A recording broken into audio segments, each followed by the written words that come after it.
career. So what do you consider the highlight of your career so far? I think the highlight of my career has been in 2012 I won the X Factor, and then 2 years later I lost my record deal, and 2 years after that I got it back, and I had the success with a song called Say You Won't Let Go, which reached 1 billion streams on Spotify, and I never dreamt that was possible. It felt like it was, I felt like my career was over before that, and it felt like a miracle. So that's probably the highlight of my career. Just a follow-up question. What's the greatest lesson you've learned from joining the X Factor? Is know thyself. So it's in a competition like that, it's very important to have an identity, to know what kind of artist that you want to be. And I always knew what I could do and what I was capable of. And the X Factor tested my integrity. So yeah, I think the X Factor was good for me to show myself and show the people that I could take on any genre of music, and make it sound like take on any song and make it sound like my own. Edwin Salian, music editor from Business Mirror. James, what do you miss about being part of the band dynamics? You've been with several bands before you started becoming a solo act. Yeah. What? Well, I have a band with me now, and I feel like I'm in a band a lot of the time. Although sometimes we have different dressing rooms, and it's a bit weird sometimes. It's but I always treat it, I like to think I'm in a band and present myself on stage and in my shows like I'm in a band. But it's stuff like this, it'd be cool to have 4 other guys taking some of the questions and sharing some of the media obligations and things like that. Because if I'm completely honest, it's the aspect of this job that I still don't feel like I'm that accomplished at. I've never been very good at getting my true personality across to the media. I think I've been burnt by certain questions and things in the past, and it's made me cautious when I'm in interview situations. So to have other people to bounce off and to show my personality would probably I'd probably benefit from that, and it would probably be more fun if I was the front man of a rock band at times. But on the other hand, I get full creative control and I don't have to share anything with the other lads. Follow-up question. In the X Factor, you were mentored by Nicole Scherzinger, whose father is Filipino. Yes. What are your fondest memories of being mentored by Nicole? I just have just endless amounts of love for Nicole Scherzinger. She is probably her Filipino side. She was just very loving, very very respectful and humble. Even today, she didn't have to be my friend beyond the X Factor, and she remains someone who comes to every show. Whenever she's in the same town as me, she comes to the show. She dances the whole time, and she just shows her like unconditional love towards me. So I've got massive respect for her. I am Kate from Manila Standard. How does it feel that you have a huge following in this side of the world? It blows my mind. It blows my mind. I posted something on my social media yesterday. Like the only way I can really comprehend it is I travel. It was 20 hours of travel to get here. I went to Indonesia and then I came here, and that's the other side of the world to where I'm from. And I would if you'd have said to me at 15, 16, like you'll be on the radio in the UK, I'd have fell over. But to think that I'm on the radio over here and I've got fans here, and they message me and tell me that they learned English through my songs, and I'm like, what? It blows my mind. I really don't know how to put it into words. I'm just very grateful.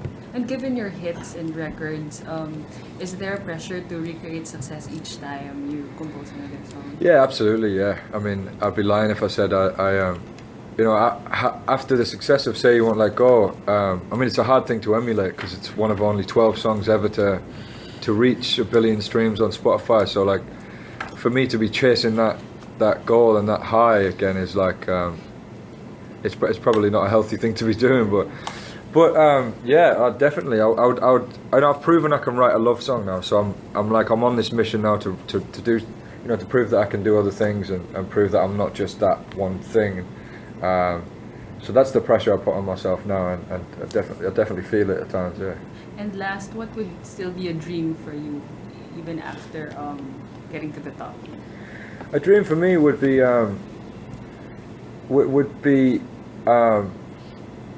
just to leave a legacy that was you know, more than what you know, more than just somebody who wrote Say You Won't Let Go. To be honest, if I'm completely honest, it'd be, you know, someone who who just made honest music. That's kind of all I really want, and I want to help people with my music. Hi James, I'm Natalie from the Philippine Star. I understand this is your first time here in the Philippines. Yeah. How is it so far? I love it. This part of the world in general seems to be just you know, very passionate and respectful, and I admire the way people conduct themselves here, and how they act. It's great. I like the vibe. Just a follow-up to Mark's question earlier. Yeah. You said that your highlight was after X Factor, you lost your record label and then you got it back. So between that, can you just recall like what made you not quit? I don't know, because I think I definitely wanted to quit. I wanted to give up, because it seemed like there was definitely, you know, when I look at the statistics and look at the people that had gone before me that had won the X Factor, especially men who'd won the X Factor, unfortunately their careers were over after the first attempt, and when they lost the record label, like, nobody would ever conceive the idea that they would come back and do anything of any note. So I had that in the back of my head whilst trying to keep going. I was like, you know, why would the radio ever play me again? Why would the X Factor ever ask me to come back and perform again? Not only did I lose my record label, I'd really tarnished my reputation and really like embarrassed myself because I'd had this like public meltdown, if you like. So yeah, I had to contend with all of that in my head. It was like, you've got no chance, basically. The mountain seemed pretty high, but I'm a fighter. I've always been a fighter. From a young age, I've been through, you know, some tough times, and it's just within me to fight and keep going. So luckily that paid off. Yeah. Okay, thank you. Yeah. Hello, I'm Laika from latestchica.com. I want to ask, what's your biggest inspiration when it comes to making music? My biggest inspiration is like chasing that feeling where when I listen to a song and it moves me, and it makes me feel like somehow the world shifted for a minute, you know, like everything, kind of the whole world just turned on its head for a second. There's a feeling I get when I listen to a moving piece of music, like I'm chasing that feeling, or chasing the feeling of making people feel like that, you know. So that's kind of all it is for me. It's very simple. I just want to make people feel something with my songs, and ultimately that might help them with whatever they're going through. And question, what do you enjoy most about being a musician? About being a musician, I get to be lazy quite a bit of the time. I get to travel. I travel around the world. I get to live a kind of gypsy lifestyle, and I enjoy that.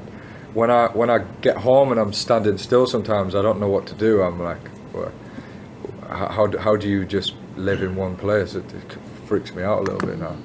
So I've gotten used to that. I feel like I'm never really alive unless I'm moving about and I'm performing in different places. So I love that being a musician affords me that lifestyle. Owen from Daily Tribune. Hey. This may be difficult to answer or not. Yeah. Where do you think you are happiest? On stage performing, in the studio recording, or elsewhere? I think on the stage. I mean they're both fun, but sometimes when you're in the studio, like you're just going over the same thing over and over again, and that can be a little bit laborious, bit of a tedious task. And a lot of the time, people like the first take that you did anyway, so you kind of you waste a lot of time singing the same thing over and over. I don't know. It can be, and also when you're in the studio, you can feel like it's sorry. It's a free flowing. Yeah, you can feel a little bit like I'm doing this right now, but it might never see that. Nobody might hear the song, or it might be months and months before anybody hears it. So, you know, you have that little bit of anxiety where you're like, you get really excited about a song, but you know that it's probably not going to come out for a long time. Whereas you know, when you're on stage, you have full control and you can just give as you know. It's it's like an instant buzz that you get. On your newest album, what do you hope people take away from your music and from your shows and performance? Just like I don't know. Like I said to this lady before, like just an unforgettable feeling, just something that's like not like anything else. Like just some sort of enlightenment or something from like hearing one of my songs or watching me perform, just to be like, wow, that made me feel something, and that's really all I can ask for, and just to be helpful. Thank you. Always. Yeah, good morning, man. Morning. About the new album, what are the themes that you took on for this new album? The theme. When I wrote my last album, Back from the Edge, I was in quite a dark place, and I was talking a lot about the pain that I was going through, and it had a redemption theme, basically. Whereas this album, I didn't want to talk about myself so much. I didn't want it to be a self-indulgent thing, although it sounds like it is on certain records. But sometimes I'm coming from the perspective of other people. Like the song Unconditionally, I'm singing that from the point of view of somebody who's been in a relationship with me and has been heartbroken by me. So although it feels like it's coming from me, it's not. It's coming from the perspective of someone else, and that's kind of the place I've come from on every song on this record. It's not me, it's someone else, even if they're talking to me. Does that make sense? Yeah, it does. Yeah. Do you Didn't mind- make sense to me. So I'll get back to it and then try to make sense of it. yeah. Someone will make sense of it. Yeah. But is it alright if you could tell us about a couple of songs from the album, maybe what it's about? Say, Finally Feel Good. Yeah. What does it? Finally Feel Good. That was the first song that I wrote for the album, and it's actually it's interesting that song made it onto the record, because that's maybe an exception to the concept a little bit, because it's saying I finally feel good, and but again, like it could just be a helpful song, you know. It could just be a song that's from the perspective of somebody who's got to a place where they're over all their insecurities and they've found their happy place, and they finally feel good. I'm still looking for it, you know, but it's cool to like sing about it because it might be helpful. You know what I mean? Do you mind? How about Quite Miss Home? Quite Miss Home.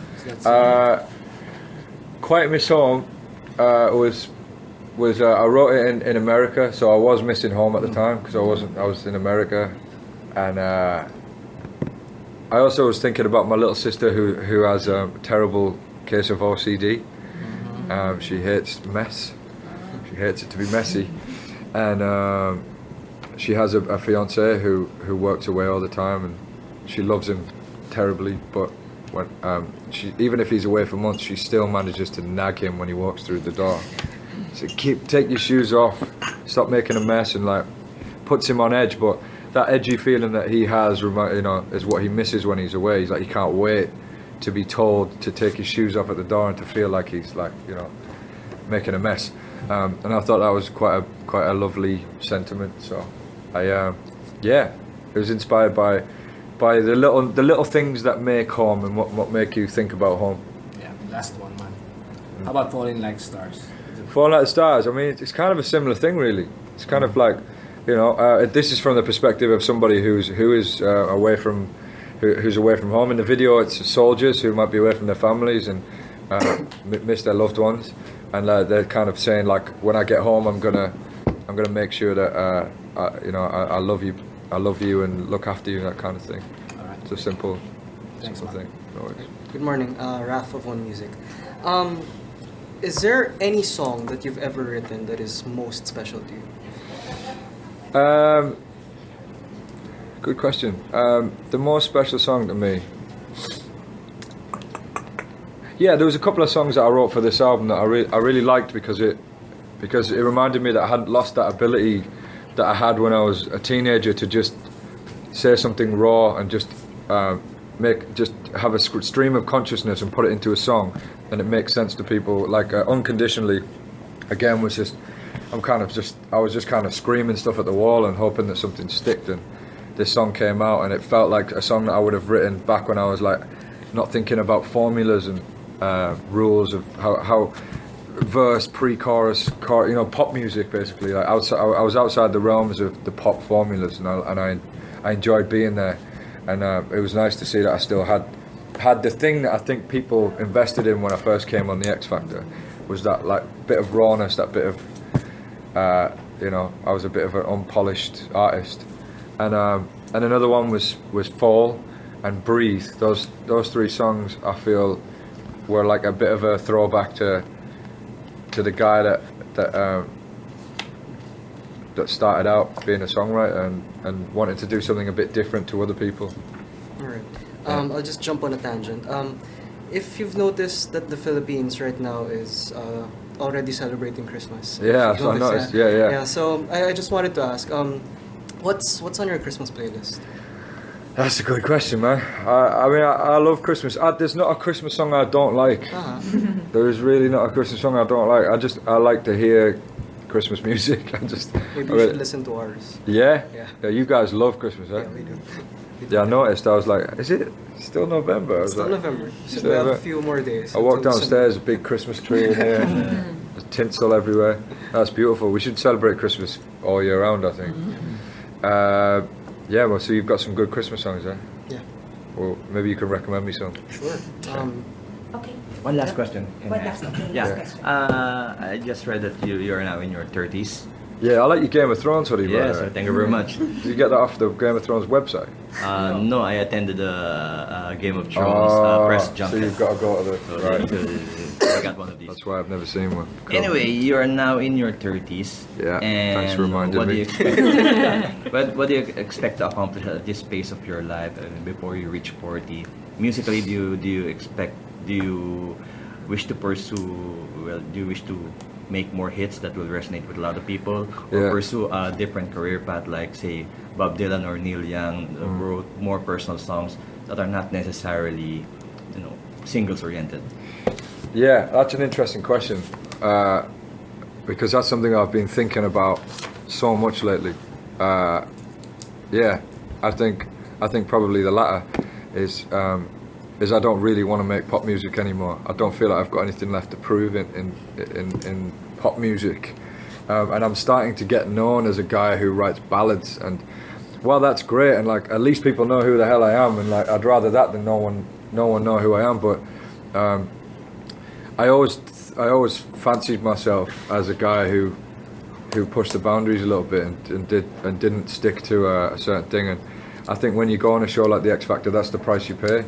I'm very happy for the platform that it's given me, but the price that I've paid is that the music industry wants to put you in a box straight away, and once you're in that box, it's very hard to break out of it. And I guess now that I've done my thing in pop music and I've made my point and I've proved what I can do, it's time for me to make music that I really that I really love and doesn't necessarily stick to 3 minutes 30. It's maybe stuff that's just a bit more expressive than the music that I've been putting on the radio, for example. Yeah, and I also want to achieve a six-pack because I haven't seen my abs since I was 12. So that'll probably happen for you. Yeah, man, I hope so. Do you plan to become an actor or something? Yes, it's another thing I'd like to do. I've been talking about it for a long time and still never done anything about it. But yeah, that's something I'm very interested in doing. Because I think I've a part of being in the music industry is being an actor as well. So yeah, I'm up for it. Yeah. Have you learned of any new approach in recording or making the new record since you've had experience before? Yeah, not second guessing myself as much. Definitely, it's easy to do that in the studio because you don't have the benefit of a reaction of a crowd or anything. So, it's easy to go, is that good? Is that not? And I did a lot of that early on in my career, but I'm not doing that anymore. I'm just kind of going with the flow. Yeah, I think that's the best thing you can do as an artist, just go with it. What is music to you? What's music to you? What? Sorry. What is music to you? What is music to me? That's a broad question. That's a broad question. Music is, I mean, well, I suppose it's me. It's who I am. It defines me in a way. It's all I've ever been able to do. I say very well. Some people might think I'm terrible at it, but yeah, it's the thing that's always sort of it's always defined me. So I suppose it's like my life, isn't it? Really. Yeah. Thank you. Thank you very much. Thank you very much.